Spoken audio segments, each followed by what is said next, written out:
Hi friends, welcome to our channel మర్కంటి mastery. Friends, మన చుట్టూ అనేకమైనటువంటి బంధాలు ఉన్నాయి.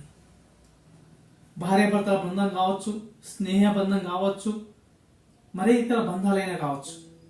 అయితే ఈ రోజుల్లో ఈ బంధాలు అనేవి రోజు రోజుకు బలహీనపడుతున్నాయి.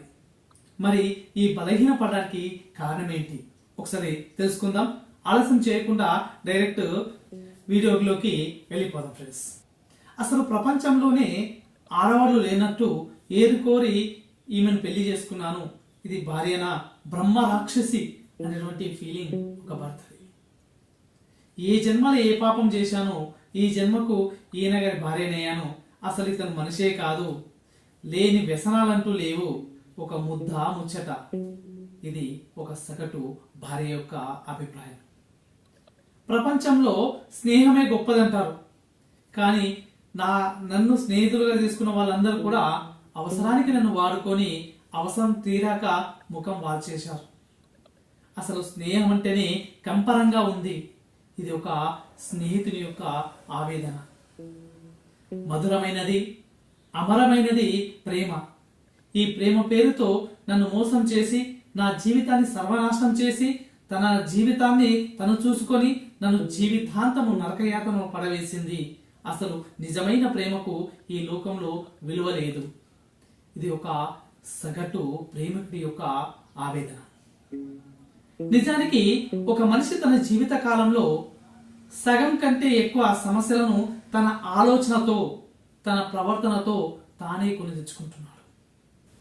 ఈ ప్రపంచంలో అవసరం కోసం ఎదుటి వారిని మోసం చేసే వారి కంటే తమ వారి పైన ఉన్నటువంటి అక్కసుతో తమను తాము మోసం చేసుకునే వాళ్ళే ఎక్కువ. ఈ రోజుల్లో ఏ ఇద్దరి మధ్యనైనా, వాళ్ళు భార్యాభర్తలు కావచ్చు, స్నేహితులు కావచ్చు, భార్యాభర్తలు కావచ్చు, ప్రేమికులు కావచ్చు, ఎవరైనా సరే ఏ ఇద్దరి మధ్యనైనా వాళ్ళ యొక్క బంధం సాఫీగా సాగాలంటే వాళ్ళ మధ్య ఉండవలసింది నమ్మకం. నేడు ఎంతో మంది భార్యాభర్తల్లో కావచ్చు, స్నేహితుల్లో కావచ్చు, లేదా ప్రేమికుల మధ్య కావచ్చు, వారి పైన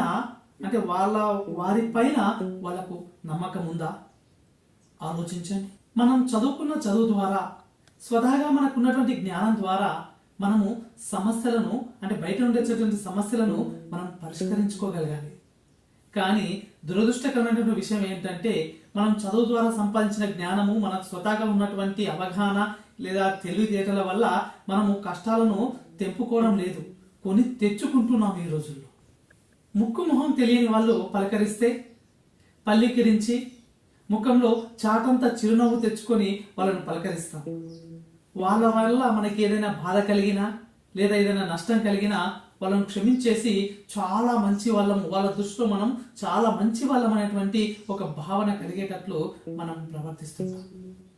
అదే మన ఇంట్లో జీవితాంతం కలిసి ఉండేటువంటి మనవారి పట్ల మనము ఒక నియంతలాగా మారిపోతుంటాం. ఎక్కడ లేనటువంటి రాక్షసత్వం అక్కడ విలయతాండవం చేస్తుంది. అసలు వాళ్లకు మాట్లాడడానికి కూడా మనము అవకాశం ఇవ్వమే. పరాయి వాళ్ళకి ఇచ్చినటువంటి ప్రాధాన్యతలో ఒక 10వ వంతు ప్రాధాన్యత మనవారి కోసం మనం ఇస్తే బంధాలు బలపడవా?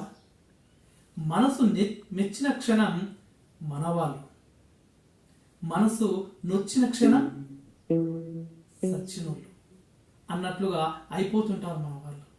ఇలా క్షణానికి ఒకసారి మనసు మార్చుకుంటుంటే బంధాలకు బీటలు పారకుండా ఉంటే ఏమవుతుంది? ఖచ్చితంగా బంధాలకు బీటలు అనేవి పారుతుంటాయి. మనం ఒకరితో స్నేహం చేసేది, మనం ఒకరితో కలిసి ఉండేది, ఒకరిని ప్రేమించేది, ఒకరిని పెళ్లి చేసుకునేది క్షణం క్షణం అనుక్షణం వాళ్ళ యొక్క తప్పులను వేలెత్తి చూపడానిక, లేదా ప్రతి క్షణం వాళ్ళను ఒక శత్రువులుగా భావించడానిక? ఎక్కడైతే హక్కుల యొక్క ప్రస్తావన రాకుండా ఉంటుందో, ఎక్కడైతే చట్టాల యొక్క ప్రస్తావన రాకుండా ఉంటుందో, ఎక్కడైతే అహం తన విశ్వరూపాన్ని ప్రదర్శించకుండా ఉంటుందో, ఎక్కడైతే ఎదుటి వారి యొక్క బలహీనతలను చూసి చూడని అవకాశం ఉంటుందో, ఎక్కడైతే పొరపాట్లను మన్నించే మేధస్సు ఉంటుందో, ఎక్కడైతే తన మాటే నెగ్గాలనే పంతం నశించి ఉంటుందో, ఎక్కడైతే అవకాశానికి కాకుండా ఆత్మీయతకు మాత్రమే చోటు ఉంటుందో, ఎక్కడైతే చేసిన తప్పుకు క్షమాపణ లేదా మన్నించే అవకాశం కలిగి ఉంటుందో, ఎక్కడైతే మాట పట్టింపులకు ప్రాధాన్యత ఉండదో అక్కడ బంధాలనేవి బలపడుతూ ఉంటాయి. అక్కడ మనుషులతో పాటు మనసులు కూడా మాట్లాడుతుంటాయి. ఒకవేళ మీకు తప్పే చేయని సత్య హరిశ్చంద్రుడు కావాలనుకుంటే ఇటువంటి గృహాల్లో కాదు, వేరే గ్రహాల్లోకి వెళ్ళి వెతుక్కోవాల్సి ఉంటుంది.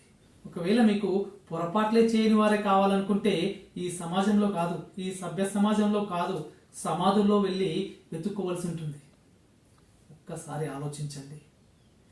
బంధం నిలుపుకుందామా లేదా బంధాన్ని విడగొట్టుకుందామా? బంధం నిలుపుకోవడానికే మనం ప్రాధాన్యత ఇస్తామని ఆశిస్తూ సైన్ ఆఫ్ యువర్ మర్కంటి.